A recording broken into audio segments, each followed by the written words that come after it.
हिंदू धार्मिक मान्यताओं के अनुसार सप्ताह के सभी दिन अलग अलग देवी देवताओं को समर्पित होते हैं। जैसे सोमवार भगवान भोलेनाथ को, मंगलवार हनुमान जी को, वैसे ही बुधवार गौरीपुत्र गणेश जी को समर्पित है। बुधवार के दिन भगवान गणेश की पूजा की जाती है। बुधवार को भगवान गणेश के अलावा बुध देव की भी पूजा की जाती है। कई लोग भगवान गणेश और बुध देव दोनों के लिए साथ में व्रत करते हैं, तो कुछ लोग अलग अलग व्रत का पालन करते हैं।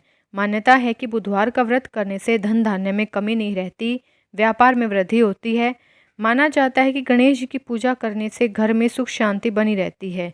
बुधवार के दिन उपवास रखने का विशेष महत्व होता है, क्योंकि बुधवार के देवता भगवान गणेश बुद्धि के देवता हैं। ऐसे में बुधवार के दिन व्रत रखने पर जीवन में सुख समृद्धि आती है और समय मंगलमय रहता है। व्रत वाले दिन बुधवार व्रत कथा को सुनने का विशेष महत्व है। नमस्कार दोस्तों, स्वागत है आप सभी का आपके अपने YouTube चैनल सुनो भक्तों में। आज की इस वीडियो में आप सुनेंगे बुधवार व्रत कथा। अगर आप चैनल पर नए हैं तो प्लीज़ चैनल को सब्सक्राइब करें। तो आइए अब कथा का श्रवण करते हैं। पौराणिक कथा के अनुसार एक नगर में मधुसूदन नामक एक व्यक्ति रहता था। वह बहुत धनवान था। मधुसूदन का विवाह बलरामपुर नगर की एक सुंदर और गुणवान कन्या संगीता के साथ होता है। शादी के बाद वो अपनी पत्नी को लेने बुधवार के दिन जाता है। इस पर कन्या के माता पिता ने कहा कि आज बुधवार है और इस दिन किसी भी शुभ कार्य के लिए यात्रा नहीं की जाती है। इस पर मधुसूदन ने कहा कि वो इन सब बातों पर विश्वास नहीं करता और अपनी पत्नी को लेकर चल पड़ता है। दोनों कुछ ही दूर चले थे कि उनकी बैलगाड़ी का पहिया टूट जाता है। वहाँ से दोनों पैदल यात्रा शुरू करते हैं। इस बीच उसकी पत्नी को प्यास लगी तो वो उसे एक पेड़ की छांव में बैठाकर पानी लेने चला जाता है और जब वापस लौटता है तो देखता है कि उसकी पत्नी के पास उसकी शक्ल जैसा एक व्यक्ति बैठा हुआ है। संगीता भी उसी शक्ल के दो लोग देखकर हैरान हो गई। इसके बाद उन दोनों व्यक्तियों में बहस होने लगी कि कौन सच्चा है और कौन झूठ बोल रहा है।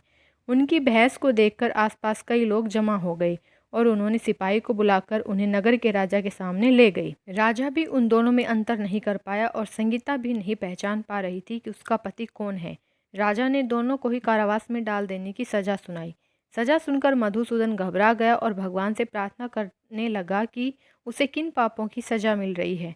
तभी आकाशवाणी होती है कि मधुसूदन, तूने अपने सास ससुर के कहने पर भी अपनी पत्नी को ले आया, ये उसी का नतीजा है। इसके बाद मधुसूदन माफ़ी मांगता है कि हे बुद्धदेव, मुझे माफ़ कर दो। अब कभी किसी शुभ काम के लिए बुधवार के दिन यात्रा नहीं करूँगा और हर बुधवार को व्रत करूँगा। इस प्रार्थना के बाद बुद्धदेव ने उसे माफ़ कर दिया। उनके ये कहते ही सामने खड़ा व्यक्ति गायब हो गया। राजा और सभी लोग इसे देखकर हैरान हो गए। इसके बाद राजा ने मधुसूदन और उसकी पत्नी को सम्मान के साथ विदा किया। कुछ दूरी पर उन्हें बैलगाड़ी मिल गई और दोनों अपने राज्य की तरफ चल दिए। इसके बाद मधुसूदन और उनकी पत्नी हर बुधवार को विधि विधान के साथ व्रत करने लगे और इसके बाद दोनों सुख के साथ अपना जीवन यापन करने लगे। आशा करती हूँ आपको वीडियो पसंद आई होगी, तो वीडियो को ज़्यादा से ज़्यादा लाइक करें, शेयर करें और चैनल को सब्सक्राइब करें। धन्यवाद।